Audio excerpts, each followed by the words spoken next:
চাৰিওফালে বাজিছে নিৰ্বাচনী ৰণডংকা। প্ৰত্যেক দলে উঠি পৰি লাগিছে বিটিআৰ দখলৰ কুচকাৱাজত।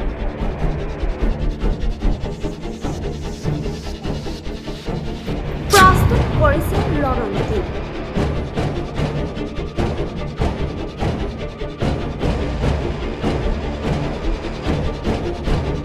নিৰ্বাচনলৈ সাজু হৈছে প্ৰত্যেকটো ৰাজনৈতিক দল।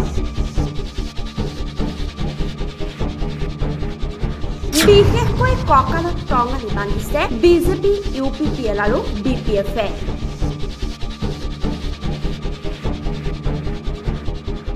বিজেপিত চলি আছে যোগদান কাৰ্যসূচী।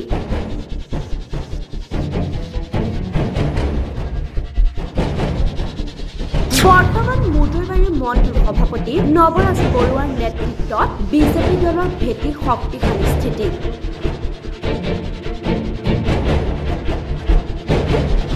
এইবাৰ অকলশৰীয়াকৈ বিটিআৰ দখলৰ পৰিকল্পনা চলাইছে বিজেপিয়ে।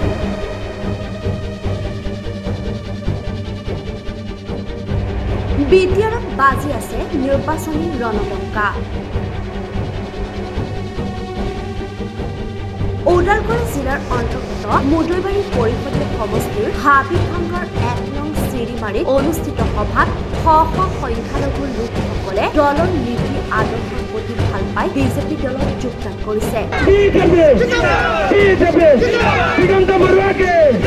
দলীয় সূত্ৰ অনুসৰি মুদৈবাৰী পৰিষদীয় সমষ্টিত পুনৰ বিজেপিয়ে জয়ী হ'ব বুলি সকলো আশাবাদী।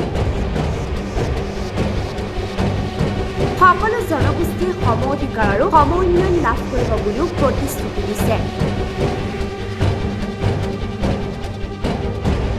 এই সমষ্টিত প্ৰত্যেকটো জাতি জনগোষ্ঠীৰ সৰ্বাংগীন উন্নয়ন আৰু ৰাইজৰ সেৱাৰ বাবে সদায় প্ৰস্তুত মুদৈবাৰী পৰিষদীয় সমষ্টিৰ MCLA তথা বিটিআৰৰ কাৰ্যবাহী সদস্য দিগন্ত বৰুৱা।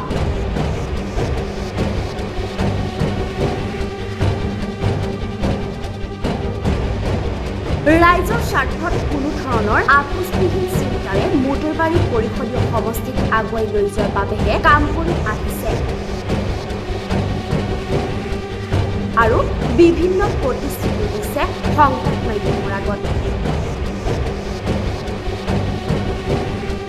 উক্ত সভাত উপস্থিত থাকে বিজেপিৰ বাবু চন্দ্ৰ বড়ো, ৰাজ্যিক কাৰ্যনিৰ্বাহক সদস্য ৰাতুল বনিয়া, জ্যোতি মেধি, বিটিআৰৰ কাৰ্যবাহী সদস্য তথা MCLA দিগন্ত বৰুৱা, মুদৈবাৰী TCLCCৰ অধ্যক্ষ নৱৰাজ বৰুৱা আৰু বিভিন্ন পদত থকা দলীয় কাৰ্যকৰ্তাসকল।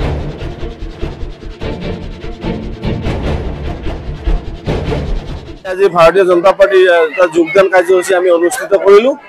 আমাৰ এই বুথত আমাৰ প্ৰায় 4 শতাধিক মানুহ আহি আজি বেছিভাগে সংখ্যালঘু সম্প্ৰদায়ৰ লোক তেওঁলোকে আহি আজি আমাৰ দলত যোগদান কৰিলে আৰু এই যোগদানে আমাৰ ভাৰতীয় জনতা পাৰ্টিক ভৱিষ্যত দিনত এই অঞ্চলত সাংগঠনিকভাৱে আমাৰ শক্তিশালী কৰিলে আৰু তেওঁলোকৰ যি আশা আৰু যি মনৰ বেদনা লৈ আমাৰ দলত যোগদান কৰিলে তো তেওঁলোকক আমি যি আশাৰে আহিছে এই আশা যাতে আমি পূৰণ কৰিব পাৰোঁ আৰু মাননীয় প্ৰধানমন্ত্ৰী নৰেন্দ্ৰ মোদীদেৱ, মাননীয় মুখ্যমন্ত্ৰী ডক্টৰ হিমন্ত বিশ্ব শৰ্মাদেৱ, আমাৰ ৰাজ্যিক সভাপতি দিলীপ শইকীয়া দেৱৰ যি প্ৰচেষ্টা সবকে সাথ সবকে বিকাশ, এই নীতিৰে আমি এই অঞ্চলৰ মানুহকো আমি আগবঢ়াই নিব লাগিব। এই অঞ্চলৰ মানুহে বিগত নিৰ্বাচনত আমাক কিন্তু ভোটদান কৰা নাছিল, তেওঁলোকে নিজে স্বীকাৰ কৰিছে আৰু তেওঁলোকে ভোটদান নকৰিলেও এই অঞ্চলত কিন্তু আমি উন্নয়নমূলক কাম কাজ আমি কৰি গৈছোঁ। ভোট নিদিয়া বুলি এই অঞ্চলত আমি পিছ পেলাই থোৱা নাই। তো তেওঁলোকে সেইবিলাক দেখা পাই তো আমাৰ দলত তেওঁলোকে আনুষ্ঠানিকভাৱে যোগদান আজি কৰিছে। তো আহি থকা দিনবিলাকত এই যোগদানে আমাক শক্তিশালী কৰিলে। আপোনালোকে দেখিছে মুদৈবাৰীত যোৱাকালি আমি বড়ো সমাজৰ বৃহৎ অংশ UPPL, ABSU, BPF-ৰ ফালৰ পৰা আহি আমাৰ মুদৈবাৰীত যোগদান কৰিছে আৰু আজি 2 নম্বৰ শিঙিমাৰী কলাইগাঁৱত 100% মাইনৰিটি এৰিয়া থকা এই অঞ্চলত আজি 400ৰো অধিক মানুহ এটা বুথৰ মিটিং, কোনো অঞ্চলৰ মিটিং নহয়, এটা বুথত এটা বুথ চেণ্টাৰৰ মিটিং এখন। তো তেওঁলোক আহি আজি যোগদান কৰিলে। তো এই যোগদানে প্ৰতিবন্ধ কৰিছে আহি থকা দিনবিলাকত এই অঞ্চলত আমাৰ ভাৰতীয় জনতা পাৰ্টি অধিক শক্তিশালী হ'ব। অকণমান এইটো বিচাৰ কৰি ল'ব। তো 2020 চনত মই জিকিয়ে আপোনালোকৰ হাবিভাঙ্গা মছজিদৰ তো মই যি আঁচনি চৰকাৰী আঁচনি দিছোঁ আপোনালোকক সংখ্যালঘু বুলি যদি কয়, মুছলিম সমাজ বুলি যদি কয়, আপোনালোকে ভোলাবাৰীত যাব, আপোনালোকে আমগুৰিত যাব, আপোনালোকে নিজদলা গাঁৱত যাব, আপোনালোকে বালিপাৰাত যাব, আপোনালোকে চাই আহিব। আৰু আপোনালোকৰ যি ২ নম্বৰ হাগিমাৰীৰ যি এটা বৃহৎ সমস্যা, যে নদীৰ মাথাউৰি মই সমাধান কৰি দিছোঁ। তো মানুহৰ ঘৰে ঘৰে গ'লেই যে সাংগঠনিক স্থিতি ঠিক হ'ব বা EM গৈছে এনেকুৱা নহয়। আপোনালোকৰ যি সমস্যা আছে সেই সমস্যা মই সমাধান কৰি দিছোঁ। আৰু আগতে আপোনালোকৰ ঘৰে ঘৰে অহা EM-এ তো আপোনালোকৰ প্ৰধানমন্ত্ৰী আৱাস গৃহটো কোনোবা ঠিকাদাৰৰ জৰিয়তে কৰাইছিল।